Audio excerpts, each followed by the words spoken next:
what I do in my work when I'm asked to help develop support plans to address sexual behavior is a functional assessment. And as parents or caregivers, you may have experienced participating in a functional assessment with your child. The service providers in the room may have participated in a functional assessment. This is often something that a behavior consultant or behavior analyst will do. So this looks like a few things. We define the behavior, so we need to figure out what does it really look like.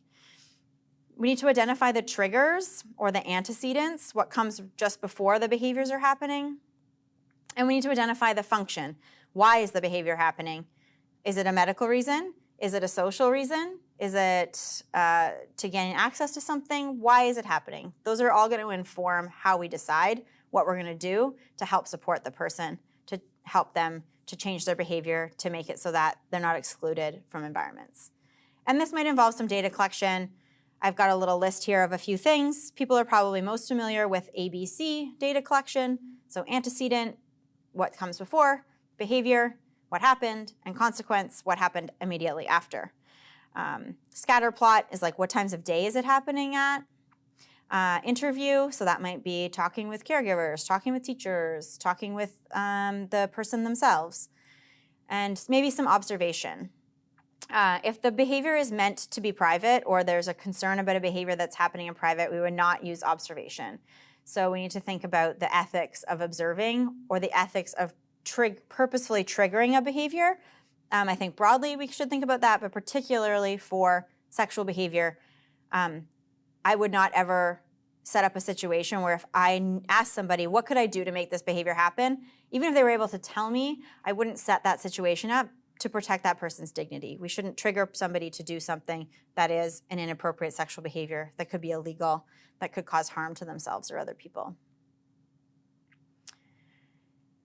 And so intervention planning. So after that assessment piece is finished, and that can take some time, I just want to set realistic expectations for folks that there is not usually one simple thing that a team can do to address an inappropriate sexual behavior. It's usually multiple things. If you're a parent and you've ever had a care plan or a support plan made for your child, you'll know that there's often like lots of different pieces that come with it, and the same is true for sexual behavior. We usually need a support plan with like multiple levels of supports and across environments, like school, home, community settings, respite. Maybe people have like multiple parent homes and they're visiting one parent one weekend or and another parent on another weekend or week, and all of those people may need to be involved. And we need to consider fit. So who's going to do this? What are we going to do, and how are we going to do it? Particularly if someone really identifies that like this is not something they're comfortable talking about for whatever reason. I think we need to make space for consent for the people who are implementing the plan too. If this is something you really don't feel comfortable with, how can we find somebody who is comfortable that can help support those people who are more comfortable to be able to do that? And so here's my brief list of people who might be involved in this collaboration, and this is not exhaustive. I highlight that the person themselves, whenever possible, to involve them, talking to them about their behavior, if they are able to do that. Medical, family, school, community, counselor, trauma specialist, if that's something that needs to be considered. Sexual health educators, maybe a mental health team, a behavior analyst or consultant. SLPs may be able to help a lot with language and communication, social skills. Occupational therapists around sensory challenges, how to find alternative sensory input can be super helpful. So we really need to do this work in collaboration with other folks. And so I mentioned this before, but I think it's important to reiterate that we need to know why the behavior is happening if we're going to make a plan to help the behavior change that's going to work. If we make a plan that doesn't address why the behavior is happening, it's probably not going to work. And so we need to know that to do, what are we going to do about prevention? What kind of like alternative behaviors could the person engage in? How are we going to respond when this inappropriate sexual behavior does happen? And then how are we also going to respond to appropriate sexual behavior or other appropriate behaviors? So there's really like multiple columns of support that we need. And so I'm going to go through like each of those sort of like columns, and usually if I make a plan, it looks like columns. The first column being setting events. So those are things that happen like well before the behavior happens that sort of like set the stage for the behavior to be more likely. And then I'll talk about some ways that you can address them. And then same for antecedents, or things that come before the behaviors, and then how to respond. This is going to be, again, like a very brief overview. These can be like very kind of like complex analysis and decision-making around how to best support a person. But I hope that this will at least give you an idea of some of the things that you could make yourself like a little checklist around, like, okay, I want to make a support plan to help my child. What do I need to think about and address? What can I ask my behavior consultant to do to help to address it? And so the top one for setting events is like lack of knowledge. So again, going back to what we talked about this morning, is there some knowledge or some information that this person is lacking that's contributing to this behavior? And can we teach that? That might be helpful. I see really often a lack of leisure skills or limited leisure opportunities being presented, particularly when it comes to inappropriate like genital touching or masturbation in public spaces. Is that if you don't have leisure skills, or you have limited leisure opportunities are presented, your body is what you've kind of got to engage with in your leisure time. Or it could be the opposite of that, of like over-programmed leisure time, right? So like no downtime. Like when does this person have the downtime to like have some privacy? Poor understanding of social boundaries and social skills. So I know this is like a huge, huge, huge topic, but if we think about social skills as sexual health education, you're probably, as families, as service providers, already like doing some of this work, right? If you teach some social boundaries, social skills, this can help contribute to preventing sexual behavior. If there's no appropriate opportunities, so again, privacy, over-programmed leisure time, that will be a challenge. And then the medications that I've already talked about a little bit. And so then we just kind of move over and like, well, what are the strategies? And again, it's kind of beyond the scope of today. I gave you a few examples, but it's beyond the scope of this presentation to go through like how exactly to teach each of these things. But we may need to teach the information a person is missing. So I showed you some examples of some ways that might be done. Teaching some leisure skills, or allow expanded access to preferred leisure activities. So if someone's like favorite thing is Lego, and they could spend a whole bunch of time doing that, and they're like playing, they're having a great time, but like you're concerned like they're playing with Lego too much, and then we take away Lego, and then they're engaging in masturbation in a public place. Well, why don't they just like have access to Lego? No harm, no foul. Teaching and modeling social boundaries. So again, what are we showing people around social boundaries? Are we asking people for a hug? Are we asking people to touch them? Are we asking them to be able to like use like hand over hand to help them to be able to do a printing worksheet? If we're modeling that, that's how a lot of learners are going to learn, especially if they have difficulty with understanding spoken communication. They're going to learn through repetitive modeling and imitation of skills. So look at your environment and see, what are you modeling? Are other people touching people without their consent? Even if that's like a non-private body part, that might be overgeneralized by the person with the private body parts. Collaborate and create opportunities for the behavior to be done in an appropriate way or in an appropriate place. So again, this is like if the behavior is happening at like a community group, can there be some collaboration at home for the person to be able to access, some privacy for a masturbation routine at home? And then consultation for medication modification. So I said again, like don't change medications for people without consulting the prescribing medical professional. And then possible antecedents. So here we have like alone with no alternative activities. So that could be like an immediate sort of trigger for somebody if they don't have anything to do and they look around, their body's right there. Again, this is mostly with masturbation, then they might be more likely to engage in that inappropriate behavior. Low levels of attention or low quality of attention, not the kind of attention that they like. So this can be stuff like, like shouting out inappropriate things like body parts, saying things that are sort of like very like vulgar or sexually explicit.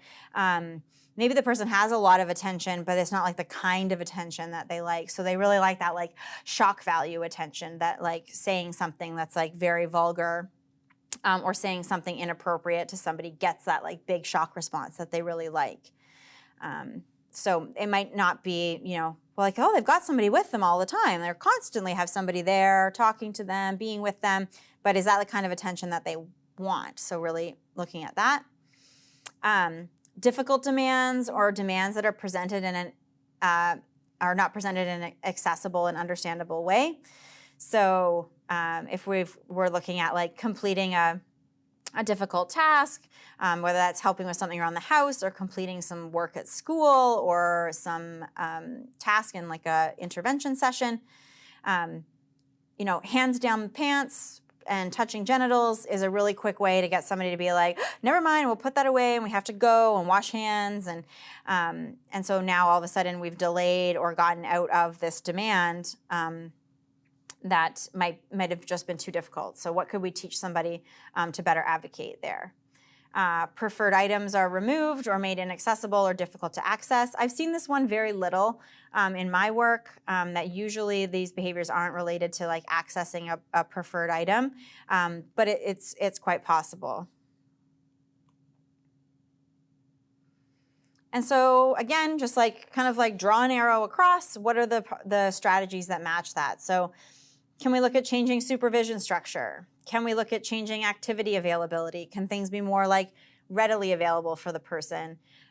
What are the expectations during periods of times when they have like low supervision? Maybe those are times when they like have access to like those like more preferred items or activities, or we know that they should continue to have access to those items or activities.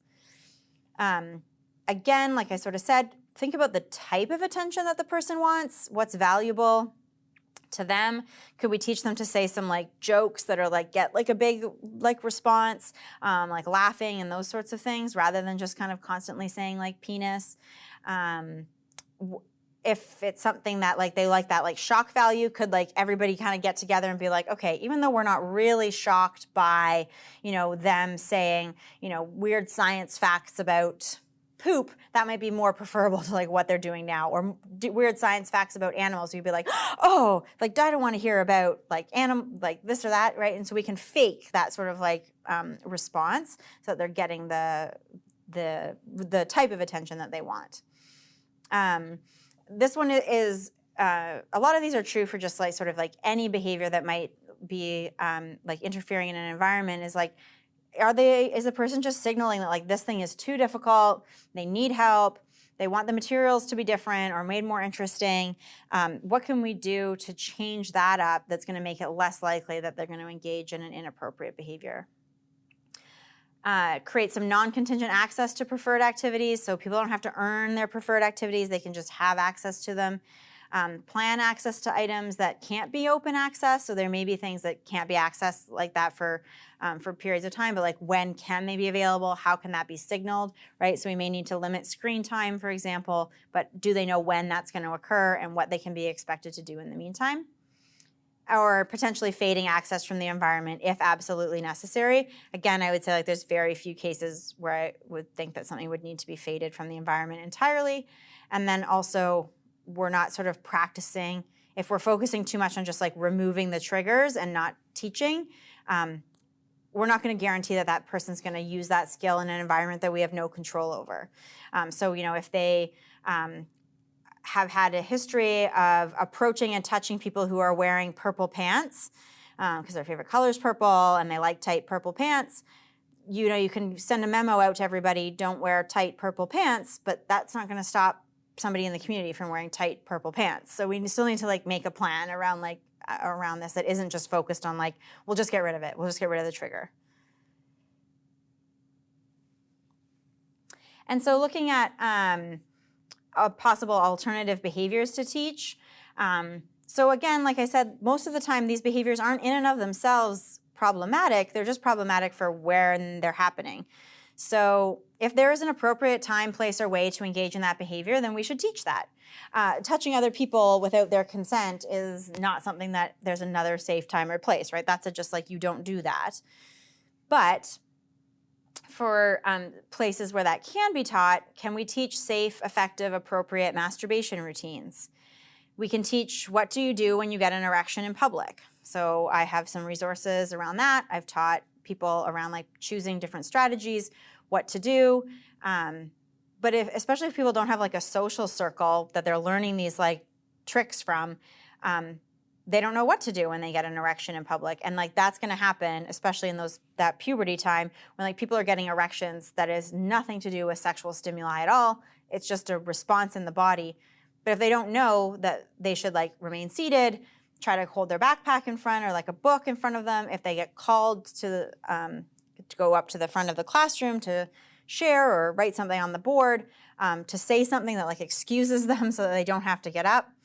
All of that. Teaching them where to itch genitals, like that's a thing that people need to do. So explicitly teaching like where can you go and itch your genitals. You know, could you go out into the hallway? Yeah, but there could be other kids in the hallway. Could you go into the bathroom? Probably. Go into the bathroom, itch, come back. Who is it okay to ask questions about bodies to, and who is it not okay to ask questions about bodies to?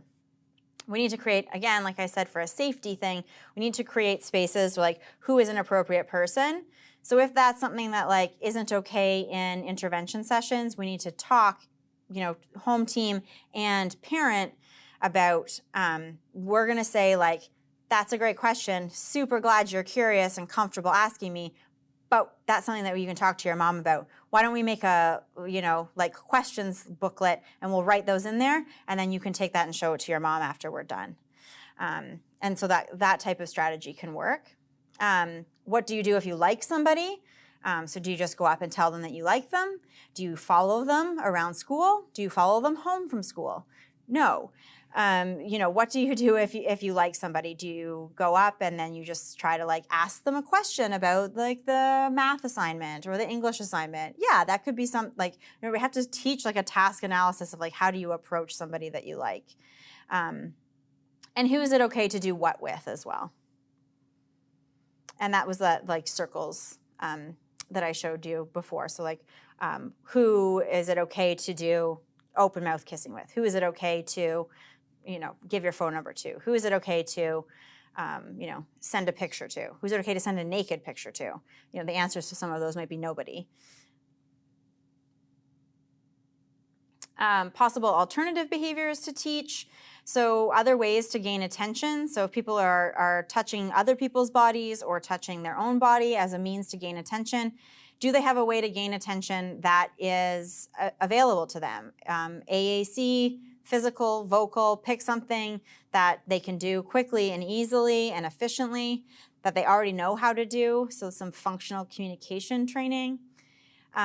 And sometimes you might have to pick a good enough for now response and like make it better over time or shape it over time, because usually, especially if it's touching genitals, that's like pretty quick, that's pretty efficient. And so if gaining attention might be best done by like banging on the desk, we don't want somebody to be like banging on a desk long term, but in the moment to protect the person's dignity, to protect everybody else's dignity and safety, that like that alternative might be a good thing to just like teach for now, and then we can change it over time. Alternatives to get out of tasks. I mean, these are things that people probably have taught their children or clients, a break, change, stop, come back, help. What are ways that we can get out of a task? And then we need to reinforce those. So this is where I was sort of saying before, if someone's saying, no, no, no, that's not working, that's not getting them what they want, but touching their genitals or touching somebody else's genitals is a good way to get that no respected, they're going to use that more inappropriate behavior. So we need to be thinking about that too. Alternative ways to get preferred items, requesting, signaling. So what are some other skills that the person might need? So if the sexual behavior does happen, I want to normalize it, like a response is normal. A shocked or elevated response is normal in these cases. I'm not asking people to not respond at all if their body, particularly if their body, is touched by somebody else. It's okay. We can make a plan and move forward. But thinking about like how can we minimize that win? So we can minimize the direct attention to the behavior. And I just highlight that we're ignoring the behavior, but not ignoring the person, right? So we're still there, we're still with that person, we're still keeping them safe, we're still engaging, but we're not addressing that behavior immediately. We might allow some escape, but we might try to return to that later. So what's more important, that the person does the task, even if that means that the person is taking their clothes off while they're doing it? I would say at that point you need to make a decision that letting that task go and getting the person like redressed to protect their dignity is more important. Trying to limit access to a specific item until the behavior has stopped. Again, I see this like less often, but we need to think about like dignity and protection of the person. And so we may have to like reinforce some escalation of behavior in order to protect dignity. Interrupting and redirecting, certainly. So always pairing a should do with a shouldn't do. Telling somebody no doesn't tell them anything about what you're expecting them to do. So hands down pants, no. Okay, well, what else am I supposed to do? Hands down pants, oh, why don't you keep doing your puzzle? Oh, why don't we keep playing the video game? Let's do something on Minecraft. So always pair a don't with a should do. Plan to reinforce those alternative behaviors or reinforce periods of time without the behavior. So if we can go 10 minutes, then we can, have access to some preferred item or activity. The behavior analysts that are watching will be able to really easily help with making plans of this type. And just remembering that the behavior itself might be appropriate at another place and time or with another person, and are those being reinforced or punished? And so we want to make sure that like if a person is masturbating appropriately at home, in their bedroom, with the door closed, with the blinds drawn, all of that privacy stuff, are they being allowed to do that? Is that being reinforced, or are they being stopped there? Now they have no idea where it's appropriate to engage in that behavior.